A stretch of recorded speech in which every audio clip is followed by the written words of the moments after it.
Testing. Can you all hear me? Is that clear? Excellent. Welcome. Hello. Welcome to room 403. 402 does not exist, apparently. And if you're here for Karina, she's apparently in 308, which is somewhere else. So welcome to my talk. I thought I was playing something like the Cavern Club, like I was yesterday, but Shea Stadium, it's vast. So thank you for coming fairly close. Is that all right? You're going to have to be sort of doing that quite a bit.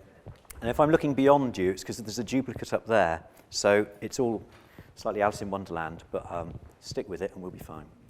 So hello, I'm Ed. I'm from Bath. I like that cartoon because that sums up one of my attitudes to urban sketching. It's that kind of, if I was invisible, I could have the best sketchbook ever and just hover around and sketch wherever I wanted to. I'm going to be talking about, when I put the proposal in for the lecture, it was focused on these books. And I've got a collection of books, and you're welcome to pore over them at the end. And what I wanted to do was go through them and try and pull out of them the kind of tradition of urban sketching.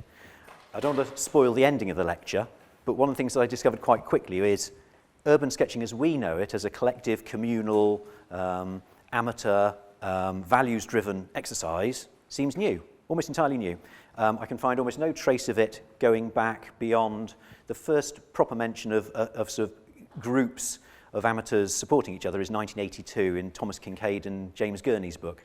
And then before that is just nothing. So the lecture sort of changed. I thought it would be mainly me scanning the books and then showing you charming quotes and vignettes from the books. But instead, what I've had to do is look further back where there are no books evidencing this. So I'll be showing how elements of what we do have existed in the past. I'm by no means an academic, and so do please chip in if you know more about the Ashcan School of Painters or the Impressionists or Reportage. Just chip in, and we'll see how we get on. Hello, welcome. I am Ed, yes, hello. Welcome. Welcome. I invite relevant interruptions and questions. So if you don't ask questions and interrupt, it's just me talking at you for an hour. So we'll make it jollier because you get tired of my voice. Two key questions. Why do we keep buying sketchbooks when everything's available for free on the internet? So apologies to the published sketches here, and your books are lovely. I think I own them all. But why do we do that? Why do we do that? Almost every image that's in those books, almost every top tip, all the information completely available free. You can just graze it and just hoover it up off the internet. So I'm interested in that. And what do old sketching books tell us about the development of urban sketching? So those are the two questions I'll try and answer. Now, so here is my rough estimation of what urban sketching is actually about. I think we spend about 40% of the time reading sketching books and going on the internet, about 20% blogging and chatting about sketching, researching resources, buying, blah, blah, blah, blah, blah, da, da, da, da. Sketching about 2% of the time, I reckon. That's my life. Hands up if that's approximate to yours. A few of you, you recognise that. And so what I'm focusing in on is this. I actually spend an awful lot of time doing that and sort of fiddling with palettes and all that kind of business. But this, I think, is a big one. And there's plenty to distract one these days. So here are some of the many lovely in-print books. So these are just the in-print ones. So there we have those, and then we've got these as well. There's even more. But wait, there's more. So between those three slides, could you put a hand up if you own more than one of all these books here? Okay, there we go. Can you put your hand up if, out of all these three slides, you own more than 5 of the books that are here? Yeah, come on. Fess up. Okay, very good. More than 10? Is there anybody who owns more than 10 of these? Yeah, there's still a hand up. Excellent, well done. Oh, 2. Very good, very good. So, they're lovely things, beautiful. One of the things that became apparent is, as I looked through, the early books are basically text. There's an awful lot of text, an awful lot of lecturing, hectoring, explaining very earnestly about sketching. Almost no illustrations, and the ones that are black and white. You get colour starting to appear. The first one with colour was Let's All Go Sketching from the 40s, and that has some colour. It's pretty simple, and then more colour arrives. So I think one of the things is these books are exceptionally attractive. They're just gorgeous things to have. But there you go. So not only are there the in-print books, you then have the out-of-print charity shop or thrift shop treasures. So sort of a subset of my vice of buying sketching books is buying old ones, and any second-hand bookshop I see or a charity shop, I'll go straight to the art section and look for an obscure book. Some of them I found by trying any variation on sketching, urban, out of doors in Amazon, and then drilling down through the pages, and you can get to like page 32, and then there's something there. That's how I found this one. Come sketching, and there wasn't even a picture of it, and it just said, come sketching. So I then did a Google image search and found it, and actually it's a brilliant one. So that's Come Sketching, that's 1949. So what I wanted to do was to draw out of these the tradition of urban sketching. But as I said, what I'll actually do is look a bit further back than these books. Just while I'm on this slide, ones I particularly like, this is an interesting little set. It's called Sketching With, and they're like monographs on sketchers. Interestingly, these books were published in the 80s, and most of them in their biographies were soldiers in World War II, and drawing was part of their practice as a soldier. Some of them were forward observation people for artillery posts, so they'd be sent way forward. They'd have to do a topographical sketch of the landscape. There's like extreme urban sketching. And then they have to rush back, share that information, and then it's acted upon. The other thing was some of them had gone to drawing college or art college, and then during the acres of downtime in the war, they just sketched. So a lot of them learnt their sketching by drawing their fellow soldiers, and who found it charming as well. These ones, David Gentleman. So you can pick up his big colour books, and they're lovely, full of big sort of colourful sketches, and he uses dip pens and all sorts of stuff. Yeah, that's enough on that. So, a few quotes. So, interactive here. So, read these 3 quotes, if you want to. Oh, I should have said right at the beginning, do please feel very free to sketch. I had to say this at the beginning of the lecture yesterday, and a lot of people went, oh, thank goodness for that, and they got out their sketchbook. So, I'll be very disappointed if there aren't at least a few people drawing during this, so do dig in. So, where do you think these quotes come from? They're all from a sort of a similar place and an era. Anyone have a guess? Yes? The upper classes, okay. So privilege, is somebody quite privileged? Yeah, servants, bit of a giveaway. So these are from China, and they're round about 500 AD, or 500 Christian era. So this is early stuff. And this is as far back as I could go. And it was just brilliant to find people writing, and it's been kept, about the practice of art. And also, I think this is to me, that's sketching, isn't it? That's sketching. So I like that one. That's lovely. This is the same person. So have a read of that, see if you can work out where or who or when.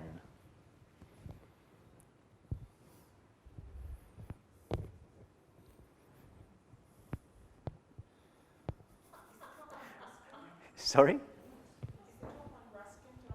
No, earlier than Ruskin. I could have had some Ruskin quotes. I haven't got any Ruskin quotes. Any guesses? This is Cennini. So this is about 1440, Italy. The terrible hazards of women, the company of women, and the challenges it throws up for urban sketching. So just I think we can all be very careful around that. These are 2 different ones.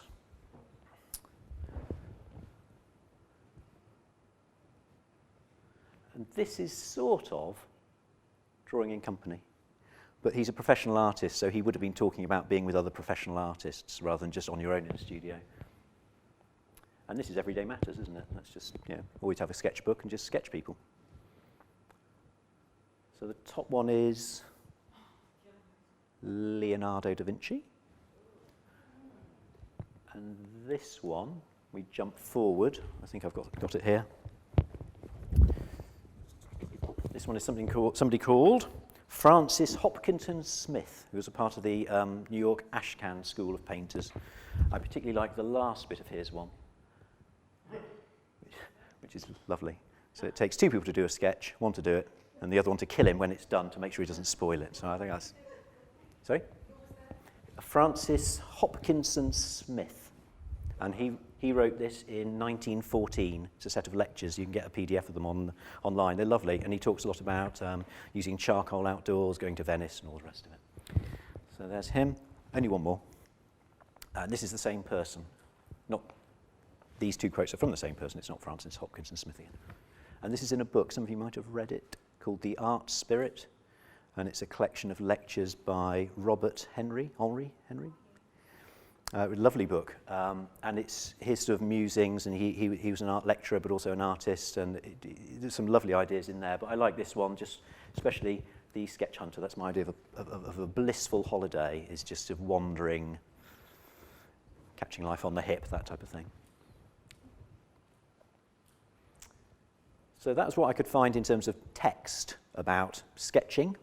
There's plenty more, obviously, that's all I could find. So the actual sort of tradition, and as I looked at it, there seemed to be two themes coming out of sketching outdoors, and that's privilege and profession. And basically all the people I'm now going to show you, they're either privileged or professional. And I think one of the things I particularly value about urban sketching is there's a mixture of professional and amateur, and there are some privileged people, but a lot of people aren't privileged. So it's very democratic, and that seems to be a big shift. So as we go through these, we'll consider, are they professional or privileged, and some of them are both. So these are professional painters, so verdutisti. Do we have an Italian in the audience? No, oh gosh, I can say it how I want then.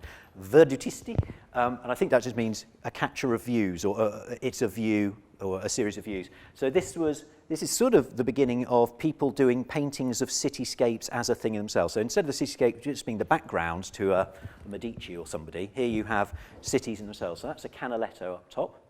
This was focused mainly in sort of Venice, Rome, so it's all around the picturesque. They're incredibly distant. I tried to find any verdutisti pictures which actually sort of come down from about 800 feet above the city and actually come down to street level and actually have people you could almost recognise and anything like that. That was sort of as close as I could get to the teeming metropolis. But a lot of them are very sort of God's eye views, very distant and very not like our tradition of being right in the action. And this was mainly Italian and Flemish painters. This then leads on to the grand tourists. So here we have privilege. So here we have a couple of very fine dandy sketches. None of us quite look like that, I don't think. Some of us might like to. Here we have some other fine sketches. There's a lady sketcher sketching the distant view. I think she's admiring his sketching, and he's explaining about sketching, possibly. I don't know. This is basically almost like a journal. So there we have some journaling of a traveller. And here we have a reproduction of, I can't remember where this website was, but it's somebody who published their ancestors' grand tour sketchbooks. And this was something like her great-great-great-great-great-aunt's sketchbook. So lovely little watercolour set. So we have the grand tourists, but very privileged people. They don't work, and they've got enough money to actually go abroad and spend several months going abroad with people bringing all their stuff with them and all the rest of it. So privilege. That then leads to wealthy amateurs. So here we have the Victorian wealthy amateurs. So sketching outdoors was a thing. It could be a thing as part of sort of ladies' finishing schools. It's a nice safe thing for ladies to be doing, single unattached ladies to be doing outdoors with other single unattached ladies and somebody chaperoning them. So here we have a little sketching group out and about. There we have a lady sketching. It was enough of a thing for them to start appearing as characters in Punch. So there are lots of Punch cartoons, either slightly mocking or finding humorous the fact that they're outdoor sketches and them interacting with locals who don't really get what's going on at all. So wealthy amateurs. And that was sufficiently popular that, now the Studio is a professional magazine, but you can see here, one of the articles is Spain as a Sketching Ground by Frank Brangwyn. So you know, you want to do some good sketching, go to Spain. The Newlyn point of view. So quite interesting. I couldn't actually download those. I think you can get them as PDFs, but it would have been quite interesting to see those. It's enough of a thing that you've got commerce and you've got commercialization going on. So here you have a plein air kit. You'd probably need a servant to carry it for you. A small drawer comes out, you've got all the rest of it. Winsor & Newton, so I think they developed the first tube, the first metal tube of watercolours, so that then technology is here helping people to get out and about. And then I love this Rowney's case. So that, I think, sort of swivels back in. This folds all the way back over and buttons to cover the lovely sketch you've just done, which is on a hard, which is a sort of a layer of papers. And you can see brushes and stuff. And there's obviously a thumb loop behind there. So there you have a fabulous sketching kit. So I thought that'd be great. I'd love to see one of those. That cost 15 shillings. 15 shillings. So Victorian sketching resources. And even more privileged. So Queen Victoria, she loved to sketch, and that sort of set up a tradition all the way down to Big ears himself, there he is, doing some lovely sketching in the snow. I don't think that's what he was sketching, but there he is. These are Queen Victoria's, which I think is quite nice, and those are hers as well. But I mean, she had probably a fair amount of time to do this. She probably had pretty good tutors and access to the finest materials. So this is that privilege thing again. Other traditions, travellers. So Edward Lear, famous for his Book of Bosh and his nonsense poems, a fabulous sketcher. I think these are lovely. And he travelled quite extensively through the Middle East, and that's lovely. Gorgeous stuff. So Edward Lear, but there were other people, and so they were documenting a bit like the Grand Tourist, but a bit slightly more independent, going slightly more off the beaten track and capturing their journeys.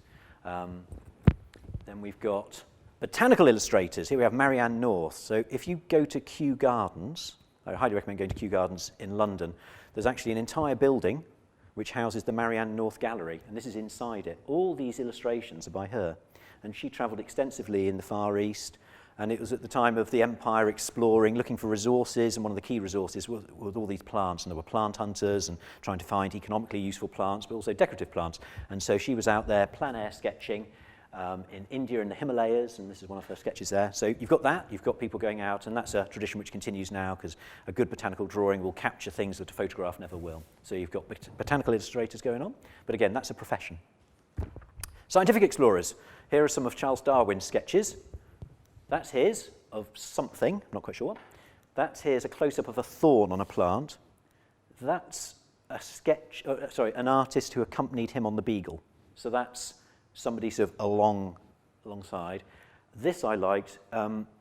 When he was writing his book, The Origin of Species, obviously he had his manuscript lying around, and if you look at the original manuscript, on the back of it, on some of the pages, his children have just doodled. So that's one of Charles Darwin's children's doodles on the back of the original manuscript of The Origin of Species. I think that's lovely, very nice. So you've got Charles Darwin, and then you've got Impressionism, plein air. So the painter had to be dragged away from his skylight, out of this cloister, where his only contact is with heaven, and brought back into the world of men. So now you've got the professional tradition heading back outdoors. I try to find as many, just as we sketchers often sketchers sketching. So I liked the idea that here you've got painters painting painters. I think that's Singer Sargent or Winslow Homer, or one of the two, and I think that's Monet, and that's Monet again, I think. But there we are. They're taking the painting back outside again. Reportage, a really interesting one to look at, and there's a really good book on this by Hogarth, which you can get really cheaply. It's out of print now, but the whole tradition of pre-photography, sending an artist to go and capture the action. Here you've got a battlefield scene. So somebody has stood on a battlefield. They might not have been drawing, but they would have been using their memory, and certainly the professional reporters who were doing this developed extraordinary visual memories, and they would, in their groups, would test each other. They could they'd sort of set up rooms and send one of them into there, and they'd have to reproduce what they saw, and so they're always trying to build up this visual memory. And that tradition continues with war artists, and often they're really interesting. One of the people who came to my lecture yesterday was saying they read an interview with a war artist who said how less intrusive it was for the soldiers and everybody around, that it's just somebody there just doing this rather than photographing, and how intrusive that could be. So that's still, and obviously it's capturing things which you wouldn't pick up on the camera. So you've got that. Here you've got, now I don't know who this is. Is it Daumier? Oh, it's quite a famous image. This is in a prison, so it's just prisoners just doing their thing. So it becomes that's capturing state occasions. That's the opening of Parliament, I think. I think that's one of the kings. And then you've got sort of people out on the street. So you've got reportage, and you've started to get a tradition here of street art or on-the-spot drawing, powering social change, that type of thing. So it's as a provocation. And these images would often be turned into very fine engravings, like that one has. And those would appear in the Illustrated London News or the other publications. And then I found a couple of other ones. So the Ashcan School, I don't know much about this, but as I understand it, named slightly disparagingly over the fact that shockingly included ash cans or garbage tins or rubbish tins actually in the painting. How extraordinary. Now for us, I think as urban sketchers, the idea of capturing some of the just sort of ephemera and stuff that goes on around in the city is part of the charm of it. You see, it's all of life is there. But this was considered, I think, quite unusual. So you have the Ashcan School painters going out and sort of painting more sort of everyday scenes out on the street. So that's it, but again, still professionals. The Pittman Painters, not professionals and not privileged. They're interesting. So they were pitmen, i.e. they worked in collieries in Northumberland in England. And in the 1930s, an artist, and I can't quite work out what happened here, but for some reason he taught a large group of pitmen to paint. And then they took, hello. According to the play that was on recently, Yeah. They had some money to form a society and they thought they were going to have dancing. Right. And only music. And, they just came up with, does anyone who knows anything about painting, and they found an artist. They wrote off for it. And so it's self-driven, self-motivated. Excellent. Thank you. And so here you have people documenting their own lives. And that's really interesting. So I think this is something, but it's sort of a pocket. And they're remembered because it's unusual. So the Pittman Painters, I think there's a museum, and you can actually see, I think one of the Pittman Painters, the original ones, they only died fairly recently. So that's 1930s. So that's my sort of whistle-stop tour of what I could discover. Does anybody, I'm sure lots of you know more about this than I do, anything I've missed out, or key sort of themes which you think would be interesting to raise? Yes? You mentioned the wartime artist. Yeah. And in the United States during our Civil War, Yeah. they had no maps of the South. So people who were draftsmen were enlisted in the Army and given a set of paints and told to come up with it. And there's a wonderful collection out there that's been rediscovered by a man named Sneeden, Robert Sneeden, S-N-E-D-E-N. And it is like Forrest Gump going through the South. He sketches Mount Vernon, Washington's home. So this is like military intelligence to Well, be able to work out where he was drawing the maps too. Right. But eventually he was imprisoned at the rather notorious Andersonville prison, and he sketched inside the prison where at least half of those in prison there died and whatnot. So it's just, how somebody sort of falls into it because they had drafting, but even he had free time to draw what he wanted. Yeah, so he was sort of halfway between privilege and profession then, because he was actually commissioned to do this work. Yeah. Thank you. Yes? It got me thinking actually, is there a difference between urban sketchers and urban artists? Because actually a lot of the work we're looking at there is about sitting down with a canvas and painting. Yeah. And I think that's kind of interesting because it's taking your sketching to a different, because quite often, I don't know about other guys, but if you are sitting on the street and somebody comes up and goes, so often I get, the most common thing is, do you use that and then do a real painting? What are you going to do with this now? Yeah, exactly. It's like that. Yeah. And so, and I was thinking, looking at those, a lot of those paintings and finished pieces. So actually, there's Lowry. Yeah. Lowry was a, Yeah. a guy who's never been an artist. Yeah. And it's something some of the earlier books are quite, they're trying to work out. They're saying it's very good to take these and you can work them up into something really quite good. And so that kind of theme, that this is just preparatory work. And so certainly I think the theme of a sketch is a thing in and of itself. And that's why I was so thrilled to find those 5th century Chinese quotes basically saying, stop, it's complete. If it's incomplete, it's complete, is what one of those quotes was saying. And if it's sketchy, that's great. Keep it loose, keep it lively. And I think that's really quite profound, really. Thank you. Any other themes? Yes? You also may want to take a look at Alexander von Humboldt, right? It precedes Darwin. Yeah. And it's the beauty of it is it's when science and art is still connected. Yeah. There's no division between one and the other. And art is a way of documenting science. Yeah. So you have a very scientific type of drawing, but done in a very beautiful way. Yeah. So he's also collecting ethnographic and anthropological information. Right. At the same time, he's collecting geographical and geomorphology information, and actually combining them. So he starts this combination between nature, ecological information, and civilization, people. Yeah. Creates that connection between the two. And the drawings are quite amazing. Thank you. Von Humboldt.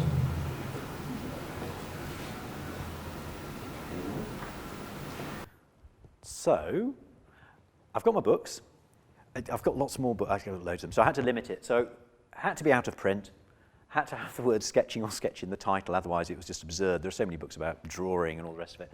I couldn't find anything earlier than 1919, and that's this one by J. Huller Brown. So what I'll do, how are we doing for time here? Oh, okay, not bad, we've got half an hour. We've got half an hour to go, is that right? We go on to 4:30, don't we? Do we? No, what time is it? 3:30? Yes, that's right. Is that right? 3:30. Perfect. So what I'll do is I'll start with the oldest one. I'm just going to sort of cherry pick a few quotes from each book just to give you the flavour. But as I went through them all, there were various themes that went through. The use of old masters and copying other people's work. That was quite interesting.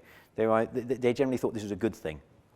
Right at the end, I've got a few books which I have found really useful. One of them is Old Master Drawings Up Close. And certainly by looking at some of the Old Master Drawings, it's astonishing. And because of virtuosity and the looseness, as a Rembrandt ink brush sketch of a woman sleeping, it's just like,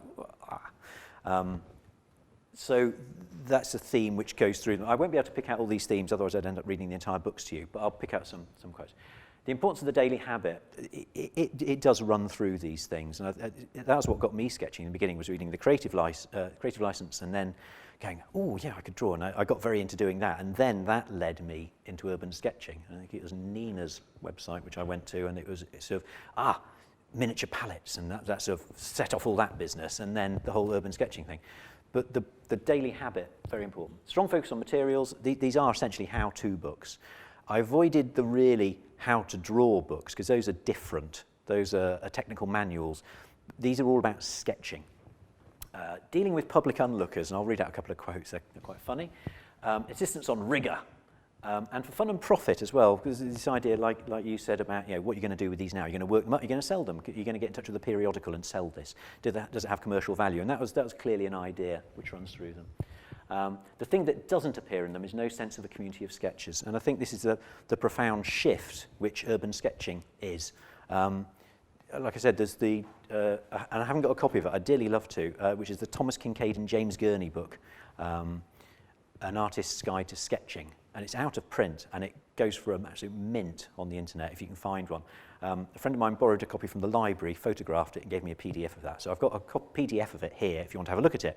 And I will just read a bit out of it, because that was in 1982, and there's a lovely bit at the end where he's basically recommending going on sketch crawls with friends.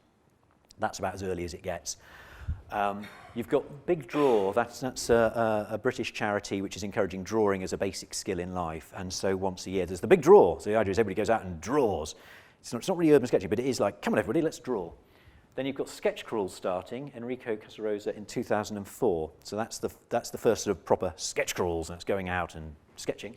And then you've got the Urban Sketchers 2008. But prior to these, really, there's this idea of a community of amateur sketchers just going out and celebrating everyday life. Can't find it, can't see it there.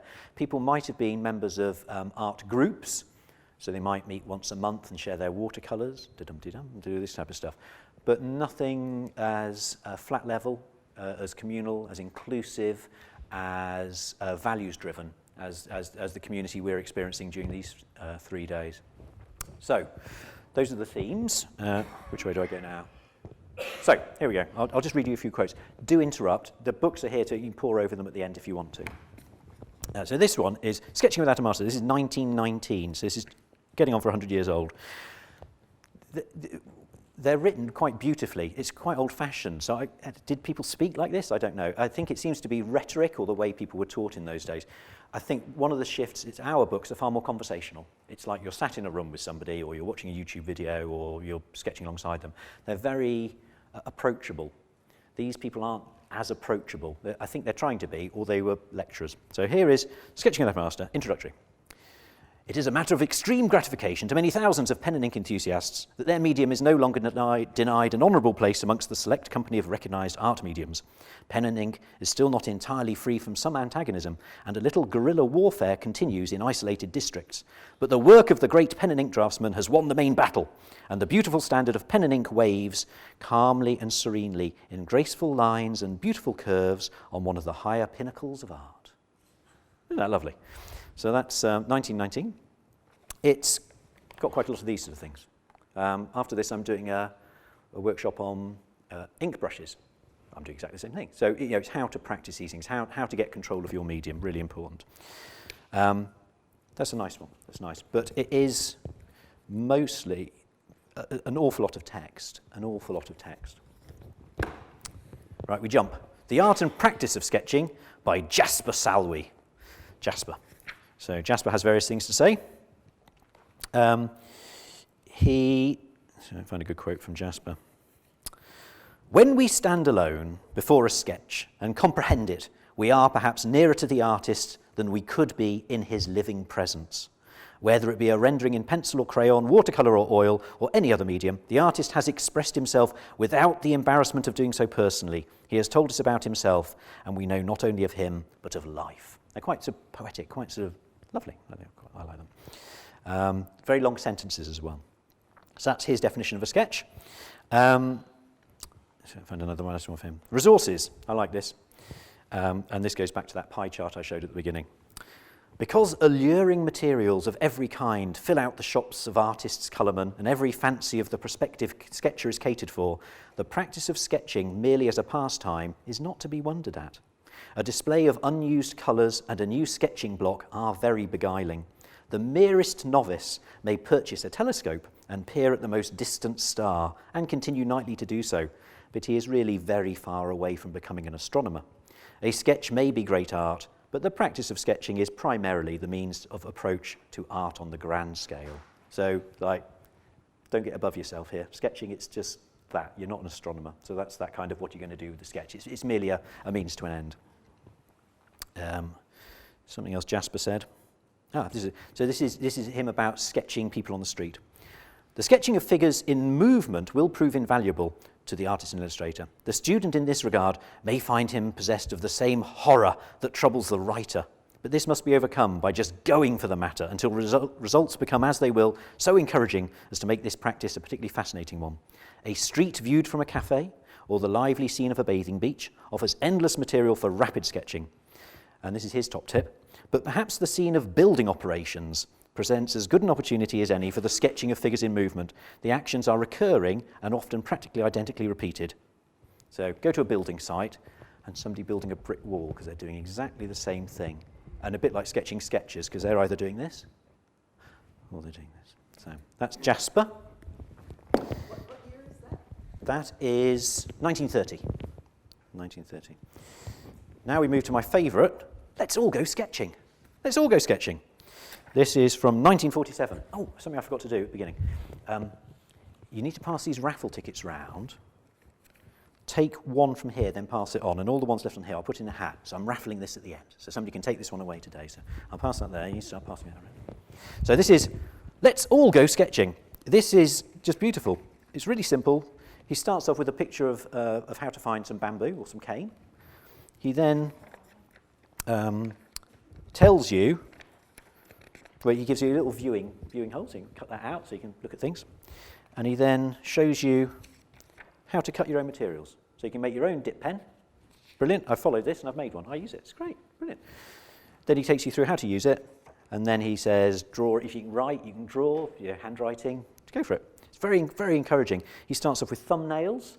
I mean, it's the most practical sort of way in I've found.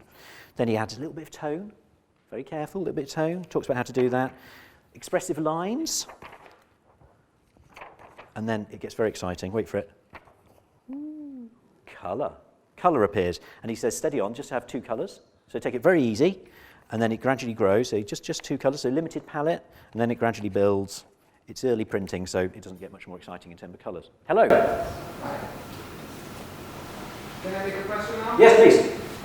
First of all, I would like to congratulate you for this workshop, this lecture. Thank you. I would like to know your impression about the evolution of urban sketching in the last 10 years, especially regarding the technique and the routine that we have here among us as urban sketchers, compared to these guys that, in my opinion, did this on a personal and alone basis. That is my conclusion. But we'll come to it in a minute. Is that okay? But these are basically the main things I spotted, that from the vintage books to contemporary practice and contemporary books in particular, these are the main changes. So I could do that now, but if you just wait a second, I'll go through the books first. Is that okay? Thank you. There we go. So yeah, a lovely book. He goes through all of that. In conclusion, well, he has a lovely introduction, a lovely little quote at the beginning. This is from Lin Yutang, who was a great popularizer of Oriental thought and in the 30s. So he quotes Lin Yutang, who says, "Art is both creation and recreation. Of the two ideas, I think art as recreation or as sheer play of the human spirit is more important. Much as I appreciate all forms of immortal creative work, whether in painting, architecture or literature, I think the spirit of true art can become more general and permeate society only when a lot of people are enjoying art as a pastime without any hope of achieving immortality." Oh, it's lovely, isn't it? And compare that with our manifesto, and that accords beautifully. So this is in 1947.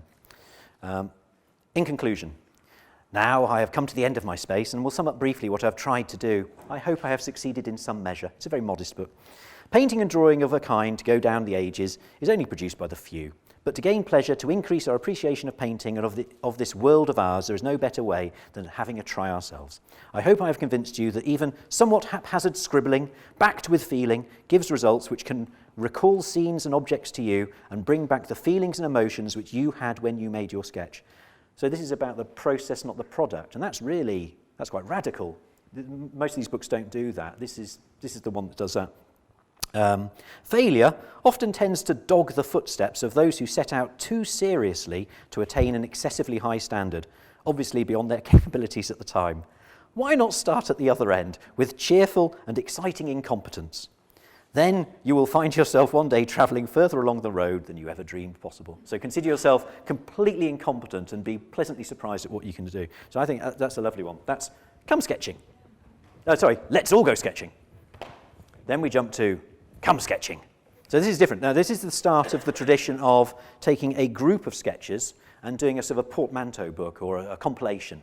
And that's the general model these days. You get a few monographs, but even those tend to have a few other sketches just to illustrate other approaches. This is the first I found which actually does that. So this one is Percy Bradshaw invites you to come sketching. And then with Sir Frank Brangwyn, he's the one who had ideas for where to go sketching in Spain, R.A., R.P.E. Sir William Russell Flint, P.R.W.S., R.A. Sir Sidney R. Jones, etc., etc. So some very, very good people. I'll just read you a little bit of one of these. But this is a lovely book, and it's full. The Bradshaw who wrote the book basically knew these people and went round to their studios and just hung out with them. And he writes it as a sort of they're very breezy little vignettes. He says, his charming wife brought in some tea and biscuits, and we looked at the sketchbooks. I was blah, blah. And he goes on like this. And there's beautiful reproductions of just sketches, not their published stuff. This one had some practical hints. I love these. So this is practical hints for outdoor sketching. When you go out sketching, take at least 4 ready sharpened pencils. Many promising sketches have been spoilt when your pencil breaks in the excitement. Your sketching paper should rest on something firm. Cardboard covers, a book, a parcel. When sketching crowds of swiftly moving people, decide quickly what you want and don't be put off or let your attention be distracted by anything else. Like a sportsman, keep your eye on the ball. To get the scale or proportion of an object next to each other, close one eye, and that destroys the stereoscopic effect. Make sure you are allowed to sketch. Sketching permits can be obtained for public parks, railway stations, kew gardens, museums, and similar places from the appropriate authorities. This sometimes saves you embarrassment and trouble later on. Most authorities readily give such permission. Draw on one side of the paper only, and keep your sketches in folders, so it's good to be organised. Sometimes it is necessary to, and it's in italics, sketch without being observed. Here are some hints on how to do it. Keep loose leaves of typewriting paper between the pages of a novel. This is less conspicuous than a sketchbook. So you're sort of just reading. Then he's got, choose a sketching position against a wall or anywhere that prevents people coming up behind you. Few people make a frontal attack. Put your paper in a sketchbook or in a sketchbook. Sketchbook? It makes no sense. Or put your paper or sketchbook in a newspaper. People will think you're doing a crossword puzzle. That's quite a good one. Hide your sketching paper amongst envelopes and writing paper. I think he sat in a cafe at this stage. So lots of envelopes, lots of writing paper, and people will think you're writing letters. You can sometimes catch people off their guard by sketching them in a mirror, not at all creepy, in restaurants and such places. So there's a big mirror there, so I'm sketching you, but I'm looking here. And reflections in windows, I guess he means. And he says, these hints may be especially useful if you're one of those shy people who doesn't like to be looked at when sketching. But it's full of that sort of stuff. It's got interviews with Tunnicliffe, who did beautiful bird illustration and all the rest of it. Really interesting. So that's a nice one. Jump on a couple of years. Sketching for Pleasure by R.O. Dunlop, R.A., an Aldine paperback. He's got all sorts of bits in here. It doesn't matter where you may be, in a bus or a train, walking in the street, sitting in a cafe, having lunch or dinner at the theatre, or the ice rink, or the dance hall. You can be making notes and sketches continually. It needs courage and a little brazenness at first, but you need not make your efforts conspicuous. A little practice will teach you all sorts of dodges and subterfuges that will enable you to get away with sketching in public. A few lines are probably all you need, etc. A little bit of privilege here. This is the equipment you need. It is as well to secure a room which you can call your own utterly and entirely. So you just need a room. Just have one of the many rooms in your house, and it's your room. There you go. And you're off sketching. So that's a little bit of privilege there. Very keen on drawing people in streets. He says deserted streets are uninteresting. So I agree with that one. This was the first mention, apart from the Lin Yutang quote, of Eastern traditions, and actually has a reproduction of a Chinese brush painting. That's quite interesting. And one of the things which urban sketching celebrates is international and global approaches to sketching. That's fascinating. That's really good. This is the first time I found it in any of these books. So, as you know, writing is an art on equal terms with painting in China, and calligraphy is taken to exquisite length. The poet and the painter are allied from the beginning, and each sketch is a small poem, a subtle mixture of writing and drawing. There is far more contemplation in the art of the East, and far more philosophy, religion, and poetry in the build-up of the artist and his training. To gaze for hours on end at a given subject before considering getting down to work is commonplace with the Chinese artist. Deep concentration to extract the essence of the subject rather than a rush to express is the first requisite. We in the West are so prone to dash at our sketchbook, I am, and put down the first thing that enters our mind instead of waiting to sum up and condense and simplify in the mind before starting to put pencil to paper. And then he shows some expressive Chinese brush strokes and stuff like that. So that was the first time I found one of those. Anything else from R.O. Dunlop?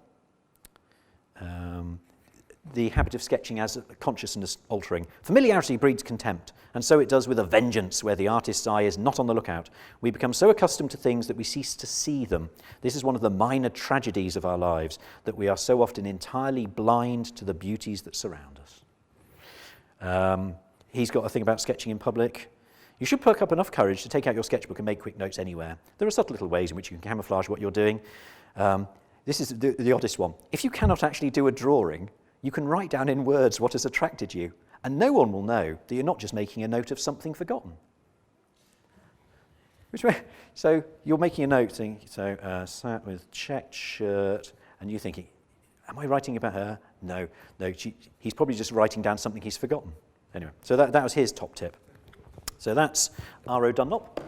Adriene Hill, here we have a personality. So his photo is there because I think he had a TV show. He certainly had a column in newspapers. So this is sort of celebrity sketcher. He's got a couple of books. Gosh, I've dog-eared a lot in here. Painting out of doors is a very human pursuit which can at times produce violent reactions of discomfort, vexation and frustration. These feelings must be expected and accepted if the joy of achievement is to be attained. Quite rigorous.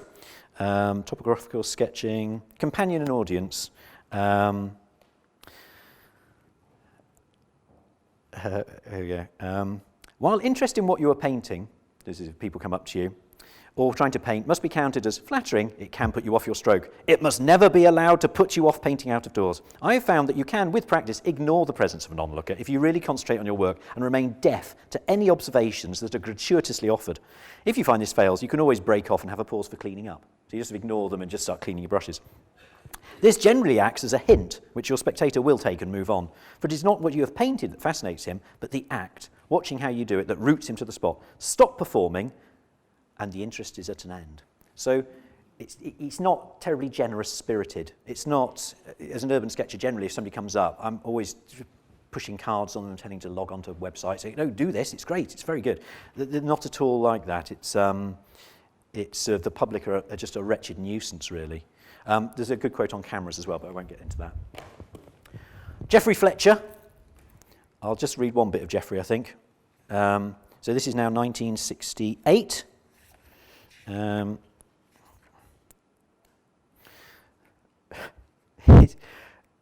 This is his top tips at the back. So I'm afraid it's about the public again.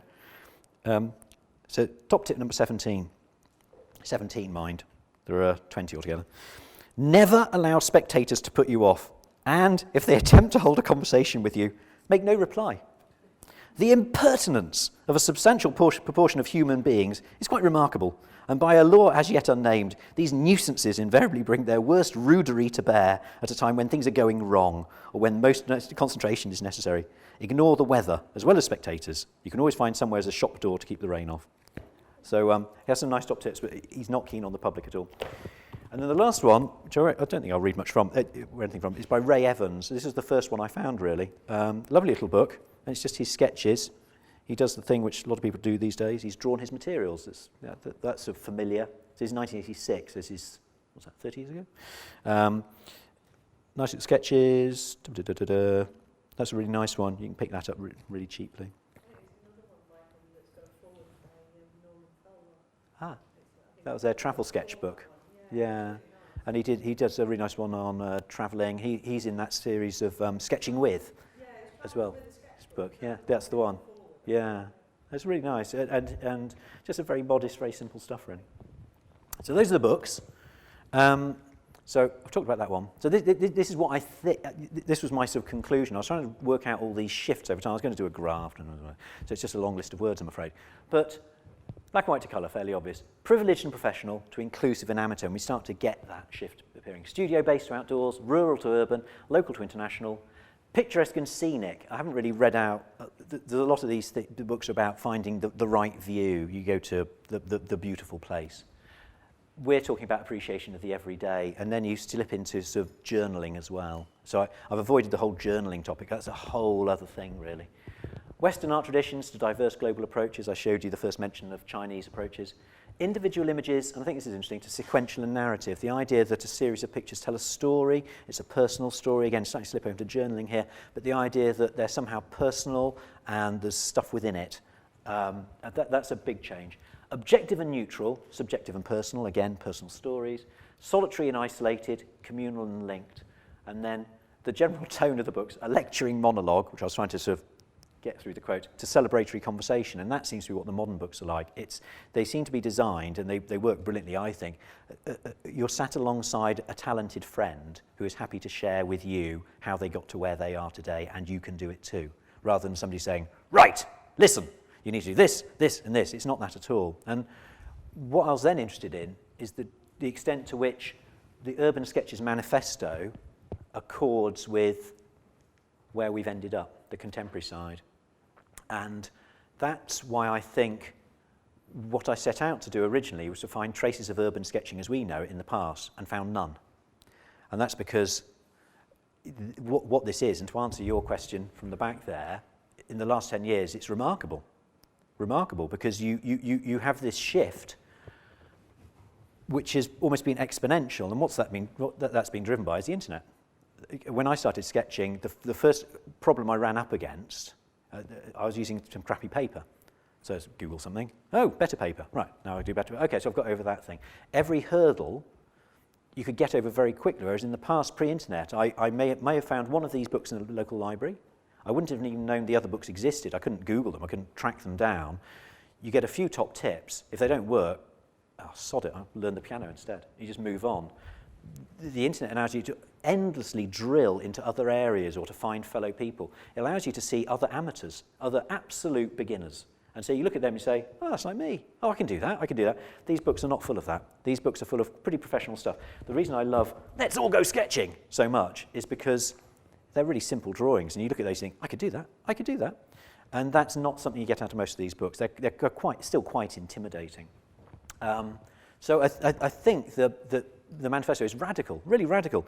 If you want to join the Royal Society of Watercolour Painters, they're pretty strict on what you should be doing to be part of their gang. They started in something like 1820. So strict were they, it had a massive schism. And I think there's something like the original Society of Watercolour Painters or the The Royal Society or the watercolour painters, anyway, a doctrinal issue. It's so strict are they about the use of gouache or body colour and all the rest of it. Whereas this really couldn't give a monkeys about what you're doing, how you're actually producing the sketch. The main thing is the values, and it's about a collective approach, it's about a flat level approach, it's all values driven. And I think that's utterly remarkable. And that I've never been to a symposium before. I've been to sketch crawls and they're lovely. This is astonishing. This is people from around the world celebrating something, and it's entirely non-commercial. There are sponsors, but it's not, it hasn't been commodified. There are books, but you don't have to buy them. Everything's available free. It's incredibly accessible, and the values are all really good ones. It's a warm, fuzzy feeling, and that's why as you walk around the symposium, everybody's sort of like slightly blissed out. So it's amazing. And everywhere you go, there's somebody sketching, and you just chat to them. Oh, it's lovely. I'm obviously clearly deeply in love with urban sketching. But I think that's really radical. And I couldn't find any other art manifestos which were so, they tended to be written in the past by professional artists saying, this is our work, get off our turf, this is our way of painting, and you're wrong, and this isn't that at all. And I think that also reflects the fact there aren't actually many professional artists involved in urban sketching, not in a bad way, it's just, it tends to be a mixture of amateurs or people who have art or sketching as an ancillary part of their day job, whether architects, illustrators, animators, garden designers, all that kind of stuff, or just complete amateurs like me. I have no professional association with drawing or art of any sort, and that's quite remarkable.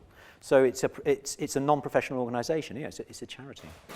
So here, yes. The thing about that is they're all positive statements. Yeah, it's not dangerous. There isn't anything that says do not actually. Yeah. It's all they're all positive actions. Okay, that's nice. Has a good tone to it. So here are my answers. I think these are the answers I came up with, but you might disagree.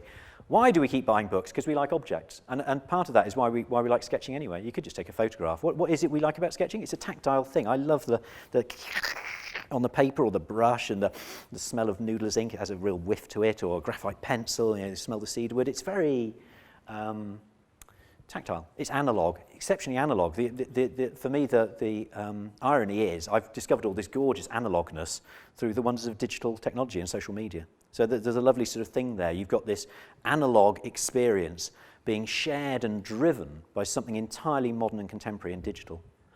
What do the books tell us about urban sketching? We've done all this already. Has some roots in the far and recent past, but the move to popularising it was first driven by books, so it's technology. You had the early magazines in the Victorian era where you had transport going to Europe, so the gentleman tourists could go and do that, so there's a bit of technology there, steamships, railways. Then you've got magazines, then you've got books, so 1919, so that's technology starting to drive sketching, but ultimately you've got the internet, and that just sort of, and it's exponential. And so it's that 10-year thing. And I think if there was such a thing as a graph of urban sketching, it'd be like sort of recommended books.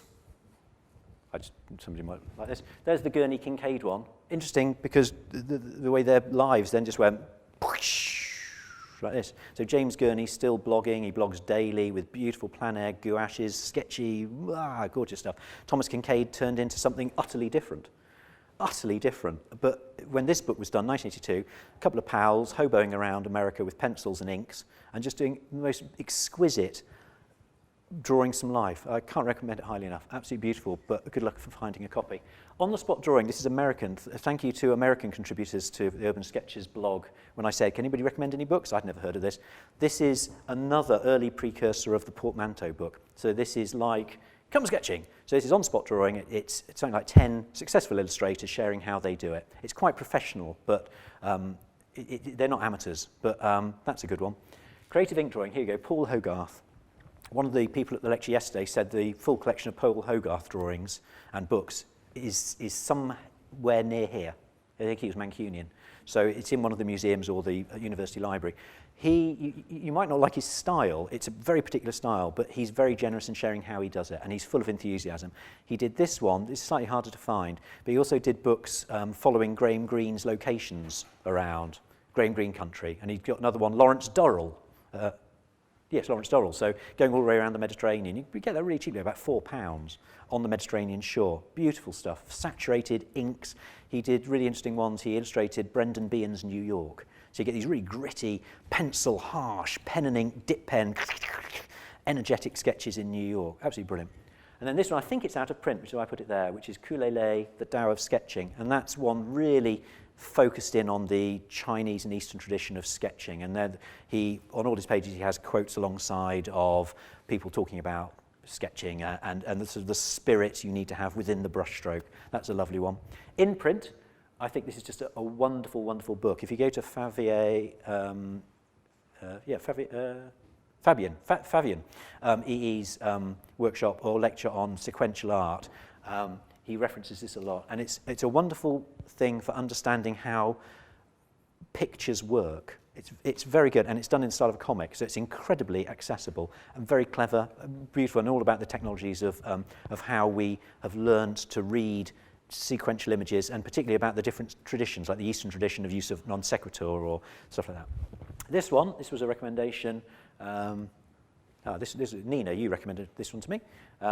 I'd seen this before, and because it's Dorling Kindersley, I don't know why, I thought this was going to be like a sort of a kid's book, or it wouldn't be terribly exciting. It's actually wonderful. Sarah Simblett also done a great book on botanical illustration, and she's incredibly talented, but trying all sorts of different approaches, so you'll find something in there which is very stimulating. And master drawings close up. This is in print, it's not that expensive, but somebody's taken some amazing master drawings from the British Museum collection and then scanned them and zoomed right in, so you can see every little and blob, or just a little, and how somebody has achieved what I think sketching is all about, which is maximum effect for minimum effort, just sort of like, and there's a face and that type of thing. Really good. So those are my recommended books.